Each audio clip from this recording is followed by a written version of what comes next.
In 2011, a film dropped in Indonesia that instantly rewrote the rules of action cinema, The Raid: Redemption. From the very first screening, it carved its place among the greatest action movies of all time. And let me warn you, this thing is so insanely packed with brutal, non-stop combat that by the time you're done watching, you'll feel like your lungs have been punched dry. I won't spoil the story, just know this: if you've ever wondered what real action looks like, this movie will burn the answer into your bones. So let's not waste another second, let's dive in. The movie opens quietly. We see a young man named Rama kneeling in prayer inside his home.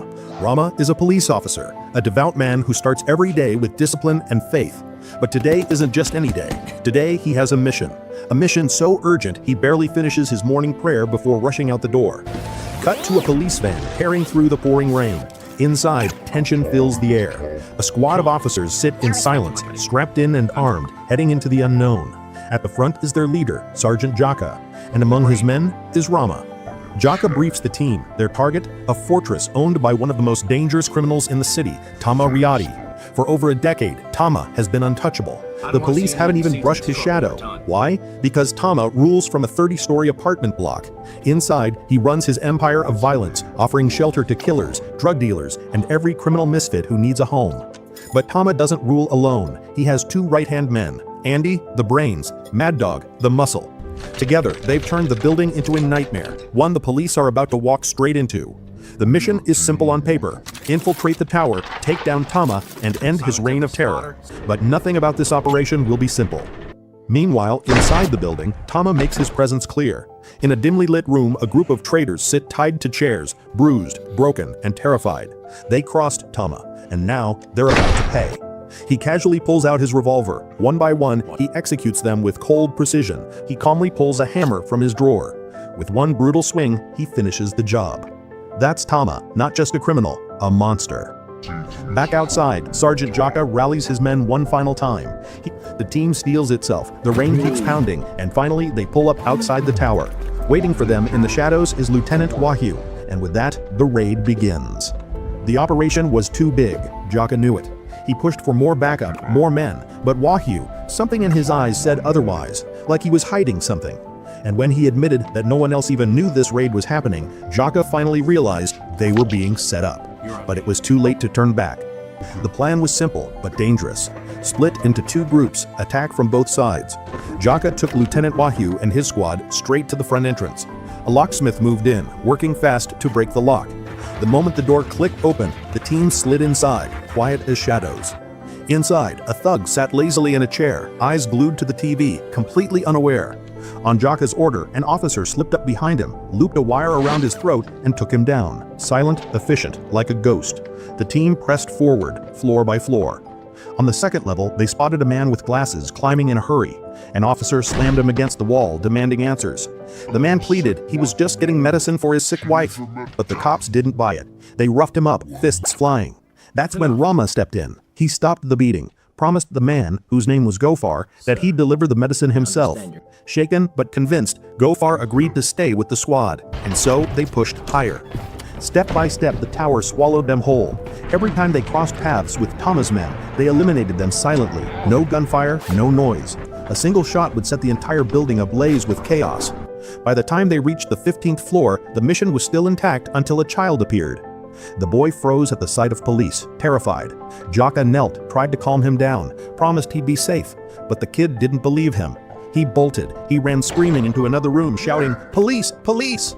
Another boy overheard. Before the alarm could spread, Wahyu pulled the trigger and dropped him on the spot. But it was too late. The first child, horrified, sprinted to the control room, shouting through the intercom. Tama now knew the police were in his house.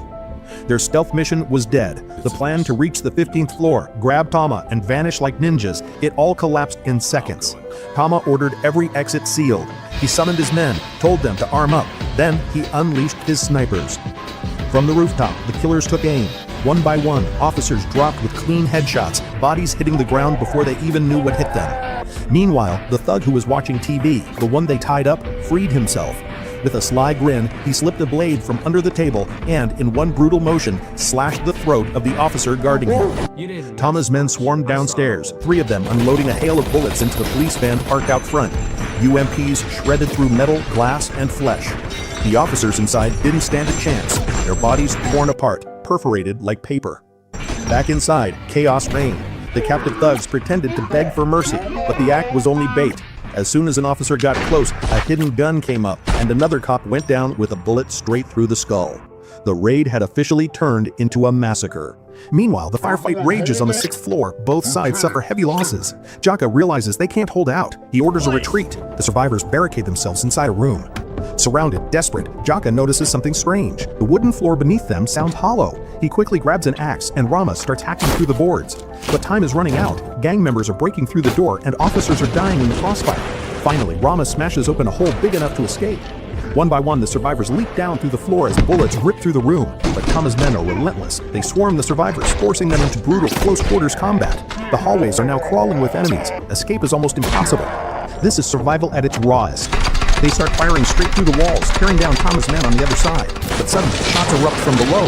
Gunfire rains upward from the lower floors, random, reckless, meant to wipe out anyone left alive. Another officer falls and panic spreads. Now only a handful of cops remain. From behind the door, the barrage of bullets never stops. Out of options, Rama and one of his allies improvise. They rig a makeshift bomb using a gas cylinder, a tank, and even a refrigerator. As they shut it toward the door, another officer is gunned down right beside them. But the moment they push it through to the other side, boom! The entire room explodes in a deafening blast. Upstairs, Tama and his men freeze in shock, stunned by the sound.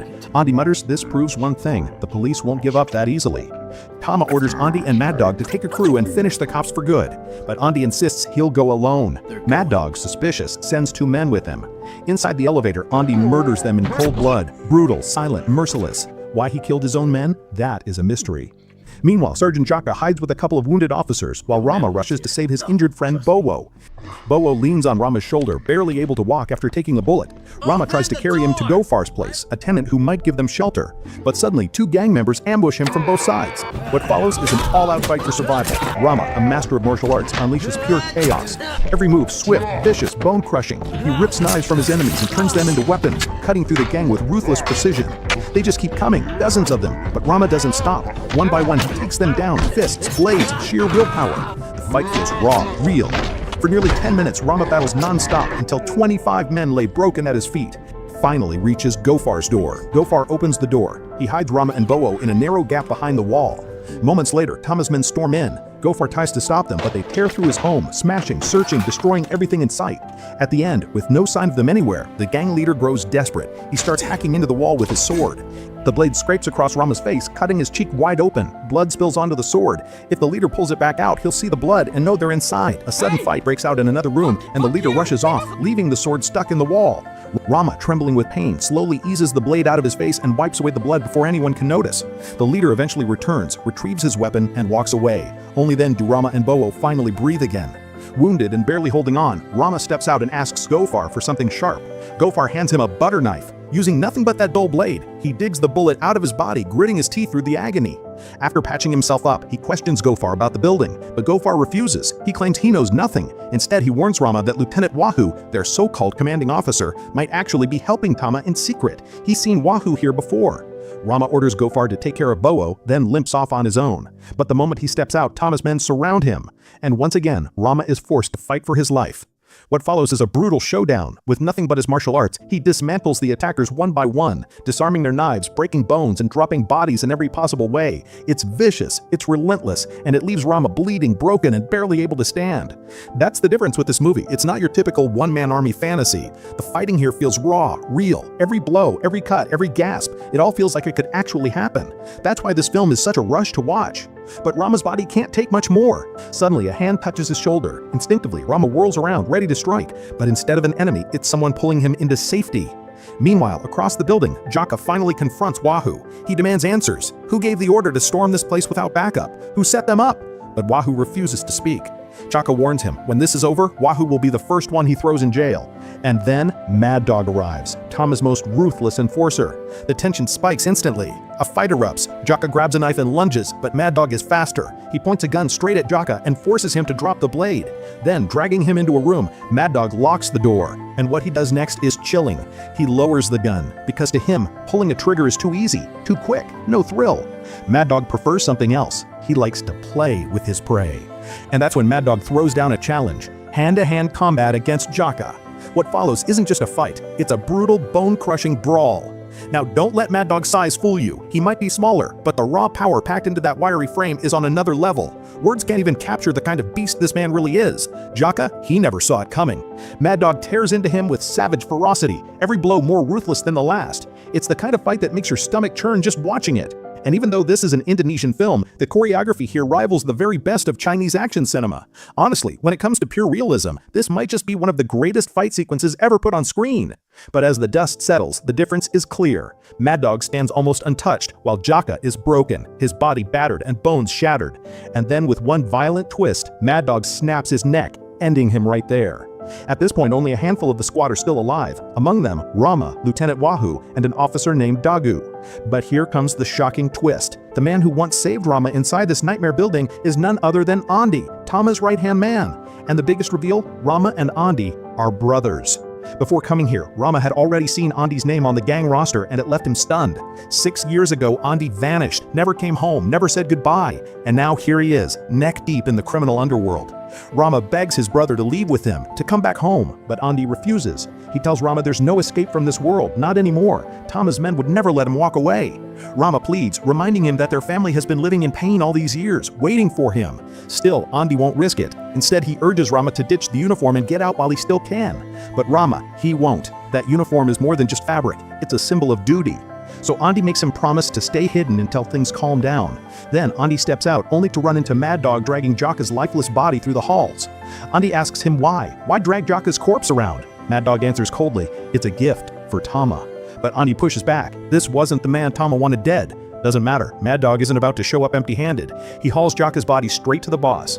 Meanwhile, Rama watches everything unfold through the cracks in the door. Once Andi and Mad Dog head upstairs in the elevator, Rama slips out, finding his way into another room where Dagu and Lieutenant Wahoo are waiting. There, tensions rise. Dagu insists it was a mistake to ever let Jaka go in the first place. Wahoo fires back, saying Jaka was sent here by his own orders, but Rama shuts it down. Enough talk. They need to focus on one thing: finding a way out alive. And for that to happen, Wahoo has no choice. He's coming with them. No more excuses. This ends tonight, because now their only option is to take the fight straight to Tama. Out of nowhere, Wahoo pulls the trigger, executing his partner on the spot, a total betrayal. And now he turns to Tama, demanding that he help him escape this hellish building. Meanwhile, in another room, Rama and Andi face off against the beast himself, Mad Dog. And what unfolds here is nothing short of one of the most brutal, bone-crushing fights ever put on screen. No exaggeration. Even 2 against 1, they can't bring him down. Mad Dog moves like he's made of rubber, absorbing every blow, only to come back swinging harder, faster, meaner.